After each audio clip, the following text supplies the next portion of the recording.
Hello everyone, welcome back to our YouTube channel Again Studies of Group.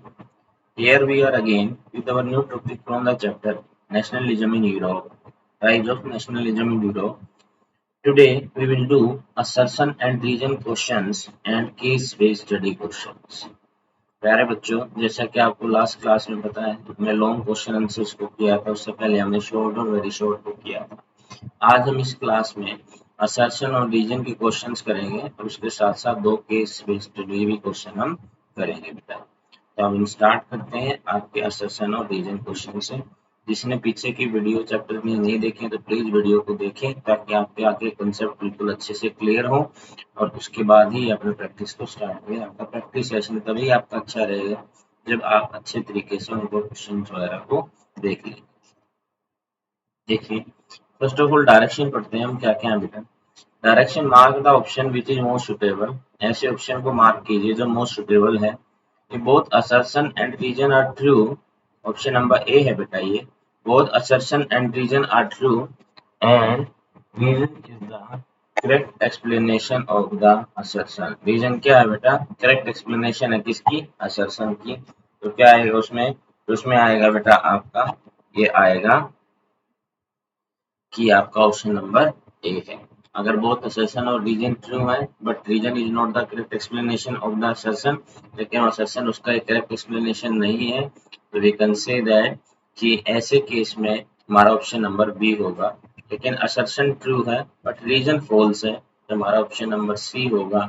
Both assertion and reason are false, अगर दोनों के दोनों ही reason और assertion false हैं तो हमारा ऑप्शन नंबर डी होगा।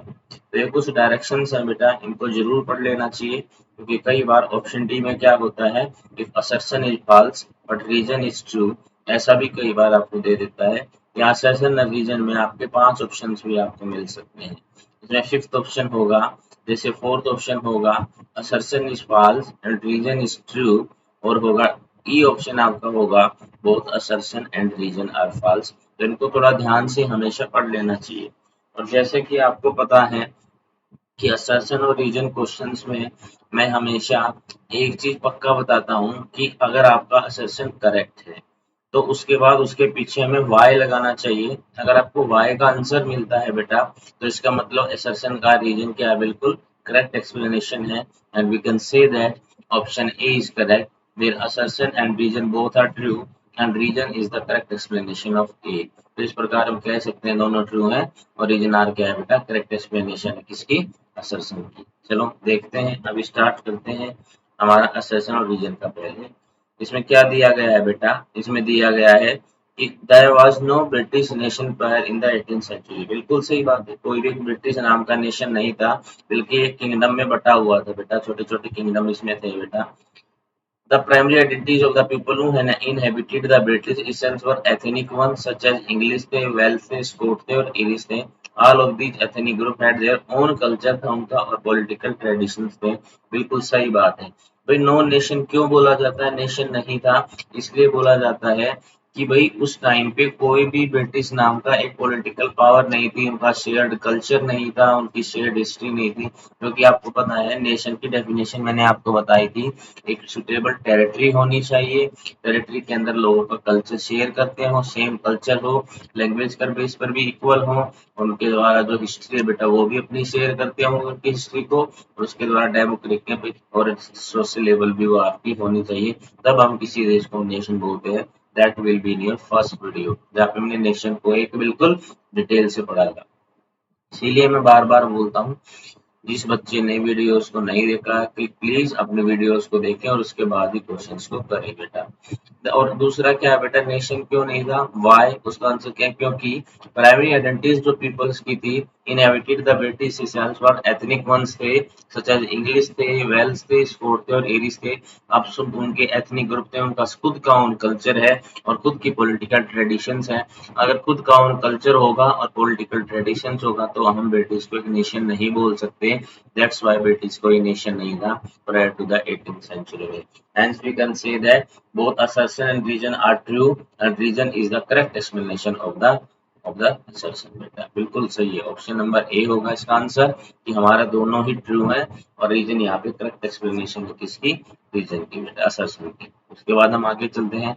आगे चलने के बाद इसका हम अगले वाले की डायरेक्शन देखते हैं। बेटा डायरेक्शन में क्या है, सेम है डायरेक्शन, लेकिन इसमें से सेम है डायरेक्शन। assertion ए अगर आपका ट्रू है और रीजन भी ट्रू है, और reason is the correct explanation of assertion A, both assertion and reason are true but reason is not the correct explanation of assertion A, assertion A is true but reason is false। ये सब same है बेटा। अब देखते हैं अगला question क्या है। The most serious source of nationalist tension in Europe after 1871 was the area of called the Balkans. बिल्कुल बिल्कुल सही है, बाल्कन्स में जो एरिया आते थे, इसी की वजह से तो वर्ल्ड वार वन हुआ था बेटा, कि बाल्कन्स के सारे उससे टूट रहे थे, जिसकी वजह से क्या थी बेटा, टेंशन थी बेटा। वही तो था main most serious source of nationalist tension in Europe after 1871 was the area called the Balkan. बिल्कुल सही बात है, बहुत सही बात है। लेकिन सीरियस क्यों था, क्योंकि जितने भी पावरफुल देश थे बेटा, वो सब के सब बाल्कन्स को क्या बनाना चाहते थे, अपने अंडर लेना चाहते थे, अपनी पावर के अंडर लेना चाहते थे, और ये सबसे सीरियस मैटर था, सबसे सीरियस थ्रेट था बेटा। तो इसी के कारण क्या हुआ था, हमारा वर्ल्ड वॉर फर्स्ट हुआ था। तो अब इसके पीछे लगाते हैं why serious source of nationalist tension क्यों था। A large part of Balkans was under the control of Ottoman empire. देखो वाई के साथ कोई रिलेशन आपको दिखाई दिया, कोई भी रिलेशन नहीं है। Most serious source of nationalist tension क्या था यूरोप में 1870 में, एरिया कॉल्ड द बाल्कन्स था, और large part of the Balkans था was under the control of Ottoman Empire. और एक जो लार्ज पार्ट था बाल्कन्स का, वो ओटोमन एम्पायर के कंट्रोल में है। यहाँ पे असर्शन एंड रीजन ट्रू तो है, लेकिन हमें ये नहीं पता लग रहा बेटा most serious source of nationalist tension in Europe Balkans कैसे था। क्योंकि आप यहाँ पे ये बता सकते हो, अगर यहाँ पे ऐसे लिखा होता कि जितने भी पावरफुल कंट्री थी, जर्मनी थी, फ्रांस थी या इंग्लैंड थी बेटा, उन सब ने, ब्रिटिश थी, ब्रिटेन थी, उन सब ने बाल्कन्स को अपने अंडर टेरिटरी को लेने के लिए सोचा, और दैट्स व्हाई उसकी वजह से दो देशों के बीच में लड़ाई हुई और इसीलिए सीरियस टेंशन बना हुआ था। यहाँ पे सिर्फ इतना दिया गया है, एक लार्ज पार्ट ऑफ बाल्कन जो था और under the control of Ottoman empire के कंट्रोल में था बेटा। तो ये बिल्कुल भी उसकी करेक्ट एक्सप्लेनेशन नहीं है, बल्कि इसकी जगह क्या होता वो मैं आपको बताता हूँ। एक मिनट रुकिए जरा।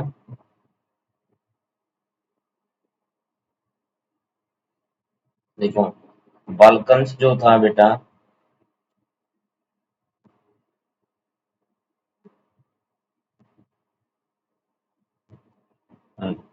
देखिए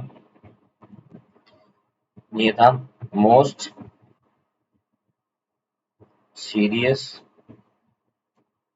challenge for the Europe countries. कैसे था, एवरी कंट्री जो भी पावरफुल थी want to emerge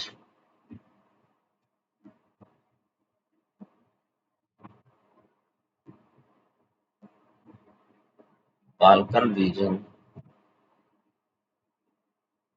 as its territory। सब बनाना चाहते थे बेटा। मोस्ट सीरियस चैलेंज क्या था यूरोप की कंट्रीज में बेटा, every country want to emerge Balkan region as the most challenging के रूप में देखना चाहते थे। तो ये उनके लिए क्या था, सबसे मेन रीजन था बेटा, जो उनके सामने सबसे सामने उसके रूप में, थ्रेट्स के रूप में आया था। तो इस प्रकार हम कह सकते हैं कि हमारा जो बाल्कन रीजन था वो हमारा टेंशन का रीजन इसलिए था क्योंकि हर एक पावरफुल कंट्री उसको अपने अंदर एग्जीबिट करना चाहती थी, और यही था मेन रीजन था बेटा जो टेंशन का था। तो यहाँ पे हम क्या बोलेंगे कि जो असर्शन है आपका वो भी करेक्ट है, और जो रीजन है आपका वो भी करेक्ट है, but assertion is not correct, sorry reason is not a correct explanation of assertion। ये इसकी करेक्ट एक्सप्लेनेशन नहीं है। तो ये थे आपके assertion और reason के क्वेश्चन आंसर बेटा। आगे चलते हैं, आगे आपके आते हैं केस स्टडी क्वेश्चंस। देखिए read the source given below and answer the question that follow. उन क्वेश्चंस के आंसर को भी देना बेटा। देखो ध्यान से देखना, socially and politically A landed aristocracy was the dominant class. जो इंपॉर्टेंट है ना, कौन था, एक लैंडेड एरिस्टोक्रेसी थी बेटे, वो थी डोमिनेंट क्लास। डोमिनेंट का मतलब होता है यहाँ पे मैंने आपको बताया था कि जहाँ पे जब हमने क्वेश्चन आंसर्स किए थे दूसरे वाले, कि जो हमारी अरिस्टोक्रेसी थी ना,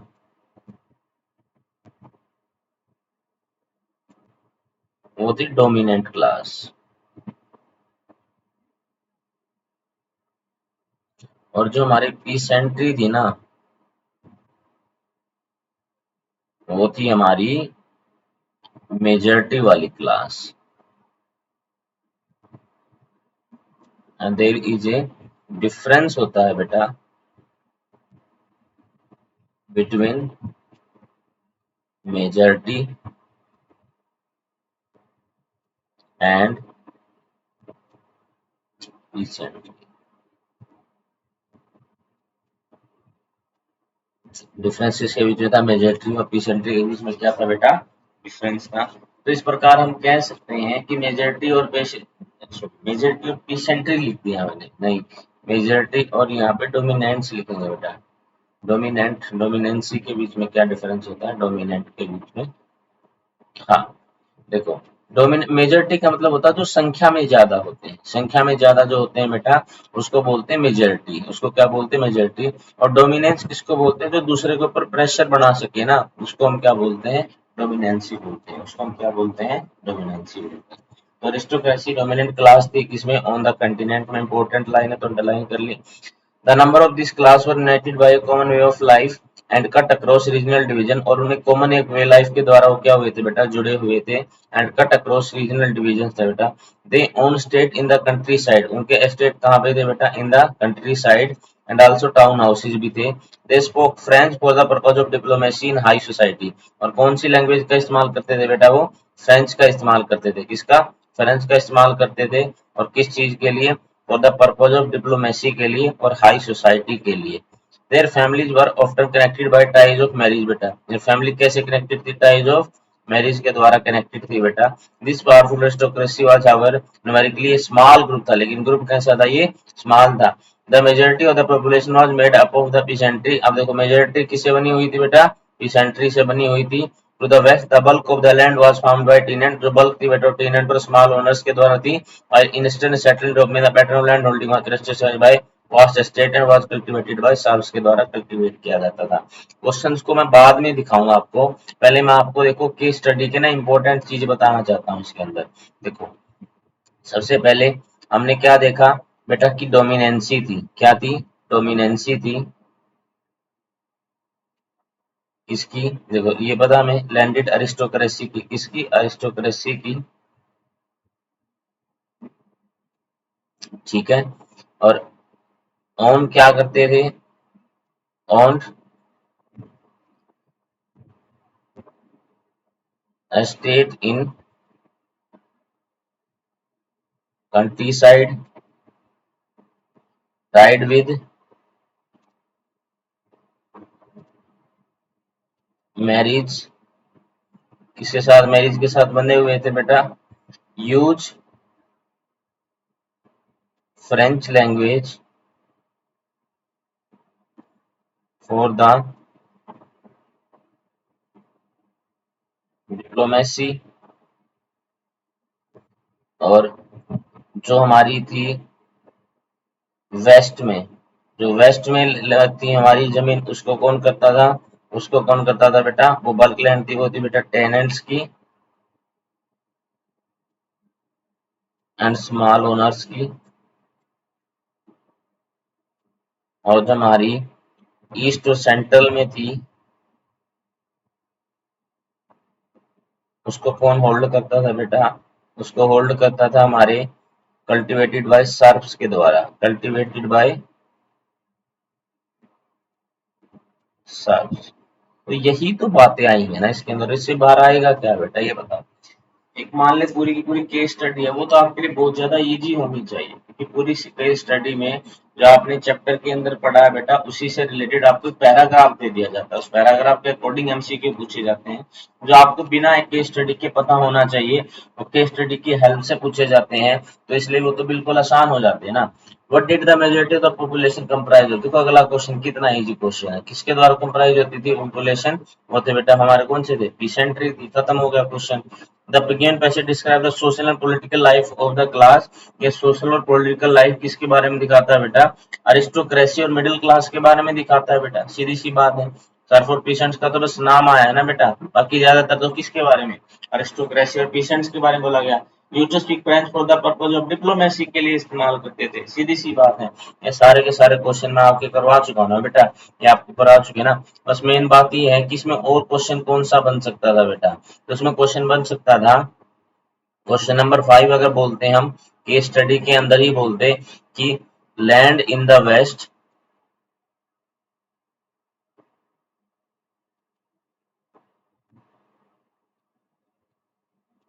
cultivated bye,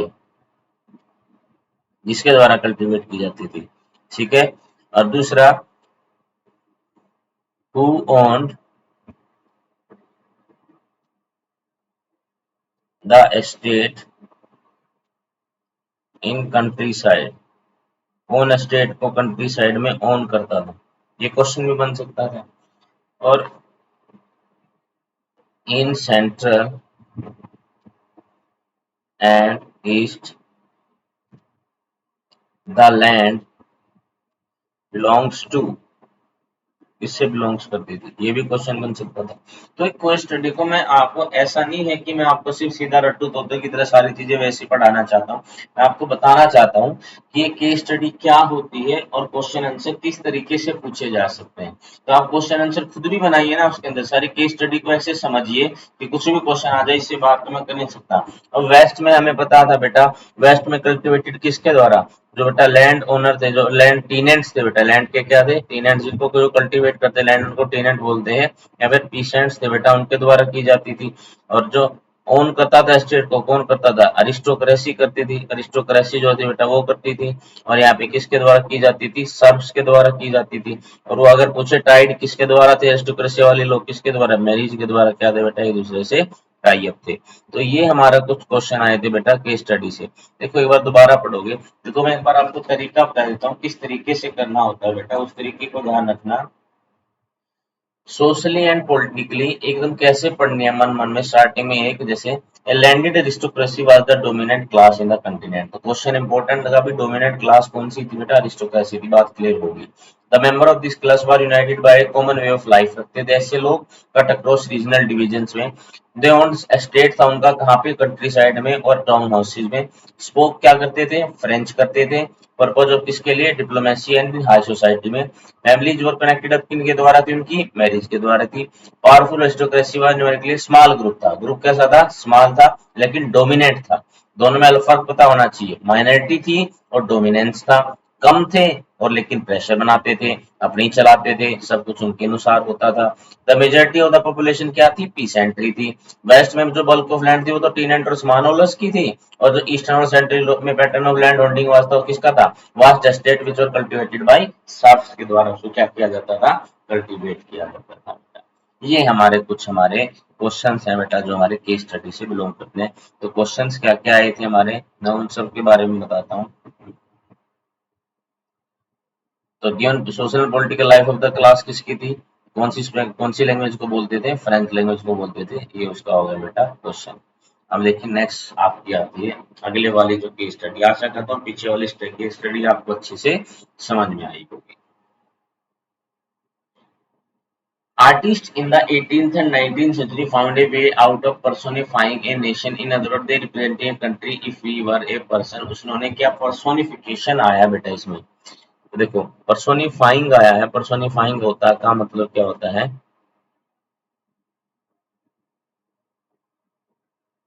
to give life a non living thing, उसको बोलते हैं बेटा पर्सोनिफिकेशन। एक इंग्लिश लिटरेचर का वर्ड है, लेकिन आपको पता होना चाहिए कि जो 18th और 19th सेंचुरी में जो आर्टिस्ट थे ना बेटा, उन्होंने century found a way out personifying कर दिया, एक नेशन को क्या बना दिया, पर्सोनिफाइंग, उसमें जान डाल दी, उसको लिविंग कैरेक्टर के रूप में दिखाना चाहा, उनको लिविंग कैरेक्टर बना दिया बेटा, किन में, पिक्चर्स में बेटा। In other word they represented a country if it were a person, क्या उसको जैसे पर्सन के रूप में कंट्री को दिखाया। Nation were then portrayed as female figure, nation को क्या दिखाया गया, female figure. The female form that was chosen to personify the nation did not stand for any particular woman in real life, और जो female है बेटा उन्होंने दिखाई चोजन टू पर्सोनिफाई करने के लिए, वो कोई any particular woman real life की नहीं थी। Other is sure to give the abstract idea of nation in country, वो सिर्फ एक आइडिया देती थी, एब्स्ट्रैक्ट एक छोटा सा आइडिया देती थी नेशन टू नेशन एक कंक्रीट फॉर्म का। Female figure become allegory of the nation, क्या होगी बेटा, एलिगरी होगी बेटा। एलिगरी भी क्या होता है बेटा, उसको प्रदर्शित करना, वो एलिगरी होगी। During the French revolution artist use the female allegory का इस्तेमाल किया बेटा to portray the idea such as, liberty का आइडिया था बेटा वो, या वो आइडिया जस्टिस का आइडिया था, या फिर जस्टिस के अलावा वो क्या रिपब्लिक का आइडिया था बेटा। किसका इस्तेमाल किया गया, एक फीमेल एलिगरी का इस्तेमाल किया गया। The idols were represented through specific object और सिंबल्स के द्वारा, उसको ऑब्जेक्ट और सिंबल्स के द्वारा एग्जिबिट किया गया। उसके बाद क्या आता है बेटा, the attributes of liberty are the red cap और द ब्रोकन चेन, तो एट्रीब्यूट्स लिबर्टी की वो क्या थी, या तो रेड कैप थी बेटा, या फिर क्या थी, ब्रोकन चेन थी, या क्या थी, ब्रोकन चेन। और justice generally blind folded women, और जो जस्टिस था बेटा देखो, द एट्रीब्यूट ऑफ लिबर्टी क्या थी, रेड कैप और ब्रोकन चेन थी बेटा, बिल्कुल ये इस तरीके से दिखाते थे, रेड कैप के द्वारा या ब्रोकन चेन के द्वारा। और जस्टिस जो था बेटा, जो जस्टिस को दिखाया जाता था, वो दिखाया जाता था a blindfolded woman carrying a pair of weighing scales लेकर बैठी है। और female allegories were invented by artist in the 19th century में, उनको इन्वाइट कर रिप्रेजेंट द नेशन को रिप्रेजेंट करने के लिए। In France she Christian Marianne a popular Christian name था बेटा, which underline the idea of peoples nation के बारे में आइडिया दिया। Her characteristics were drawn from those of liberty और रिपब्लिक से लिए गए थे, वही क्या, the red cap, the tricolour and the cockade. Statue of Marianne were erected in the public square to remind the public of national symbol of unity, उसके statue लगाए गए बेटा किसके, मैरीन के, were erected in the public square में, क्या remind करने के लिए, पब्लिक को रिमाइंड करने के लिए कि नेशनल सिंबल ऑफ यूनिटी क्या होता है, टू परसुएड उनको मनाने के लिए, them to identify with it, उसको आइडेंटिफाई करने के लिए। मरीन इमेजेस वर मार्क्ड उन कोइंस पे लगे, स्टैम्प्स पे आया। Similarly Germania became the allegory of the German nation की, जर्मेनिया बनी बेटा individual representation, Germania wears a crown of oak leaves का क्राउन उसने पहना हुआ था, या German oak stand for heroism, और जर्मन ओक किसके लिए जीता बेटा, हीरोइज्म का नाम होता है। तो देखो ये क्वेश्चन बने बेटा। अब इन क्वेश्चंस में आपने एक बार में, मैंने एक बार में सारे के सारे आपको पढ़ा दिए बेटा, तो इसके बाद ये बात का पता लगता है कि हमारी जो केस स्टडीज है बेटा, हमारी जो केस स्टडीज हैं उनमें जो ये केस स्टडीज दी गई हैं उनमें सारे के सारे आंसर इनके अंदर छुपे हुए, तो बहुत ज्यादा इजी हो जाती है। अगर मैं एक बार दोबारा देखूं इसको, तो इसमें क्या दिया गया है, सबसे पहले क्या थीम, क्या पूरी केस स्टडी की, कि 19th सेंचुरी में आर्टिस्ट ने पर्सोनिफिकेशन किया, उन्होंने नेशंस को पर्सोनिफिकेशन के रूप में प्रदर्शन किया, और जो वो नेशन था उसको एक फीमेल के रूप में प्रोड्यूस किया गया, प्रस्तुत किया गया। एंड जो फीमेल एलिगरी बनी बेटा, वो किसके रूप में बनी बेटा, जो कि लिबर्टी, जस्टिस और रिपब्लिक के आइडिया को दिखाती थी। जैसे ब्रोकन चेन और रेड कैप तो थी लिबर्टी के लिए, और जस्टिस के लिए थी blind folded woman carrying a pair of weighing scales को ले बैठी, वो किसके लिए थी बेटा, जस्टिस के लिए। Female allegory invented by artist in 19th century the represent the nation को रिप्रेजेंट करती थी। फ्रांस में सीएस क्रिश्चियन मैरीन था बेटा, ए पॉपुलर क्रिश्चियन नेम था उसका, underline the idea people nation के रूप में आइडिया लेके आई। लिबर्टी और रिपब्लिक को रेड कैप, ट्राई कलर को प्लेट के साथ लेके आई, and elected in public square to remind the public national symbol of unity के लिए बेटा कहाँ पे आई बेटा, वो वहां पे आई। अब उसके बाद क्या आता है, underline the idea of the pupils tricolor cockade and statue of the marine were erected in public square to remind the, अब उसको पब्लिक स्क्वायर पर लगाया गया नेशनल सिंबल के रूप में, यूनिटी के रूप में, और to persuade them, to identify उनको परसुएड करने के लिए। Marine images were marked coins और स्टैम्प्स के ऊपर लगाया गया। Similarly Germania became the allegory बना बेटा कहाँ का, जर्मन नेशन का। जर्मेनिया वियर एक क्राउन, क्राउन पहना बेटा उसने ओक लीव्स का, एज द जर्मन ओक जो होता है किसके लिए होता है बेटा, हीरोइज्म के लिए होता है। तो देखो इसके आंसर, देखिए इसके क्वेश्चन आंसर अब फटाफट हो जाएंगे, 1 मिनट लगेगी। Why were female allegory invented by artist, किसको रिप्रेजेंटेशन करने के लिए, नेशन को रिप्रेजेंट, देखो मॉडर्न स्टेट का कोई मतलब नहीं है यहाँ पे, इंपीरियलिज्म का मतलब यहाँ नहीं है, हीरोइज्म के लिए नहीं था, क्या किसके लिए था बेटा, नेशन के लिए था, सीधी सी बात है। सेकंड क्वेश्चन आता है, which of the following allegory for liberty के लिए क्या था बेटा, लिबर्टी के लिए तो आपकी क्या थी बेटा, जल्दी बताइए, रेड कैप थी ना, यस बिल्कुल रेड कैप थी बेटा, किसके लिए, हमारी किसके लिए, एलेगरी के लिए क्या थी बेटा, लिबर्टी थी बेटा। थर्ड क्वेश्चन देखिए, blind folded woman carrying a pair of waiting scale किसके लिए था बेटा, ये तो जस्टिस के लिए था, ये तो मैंने आपको बताया अभी अभी, इसके लिए था बेटा, ये सब जस्टिस के लिए था। Which of the finger is not true with the aspect of allegory, किससे क्या देखो, ये कौन सी चीज ट्रू नहीं है बेटा, it is a symbol representing the abstract idea, बिल्कुल सही है। Artist became allegory of a nation, नहीं, एलिगरी नेशन आर्टिस्ट नहीं बने थे बेटा, आर्टिस्ट द्वारा एक फीमेल फिगर बनाई गई थी, फीमेल फिगर एक एलिगरी के रूप में बनी थी।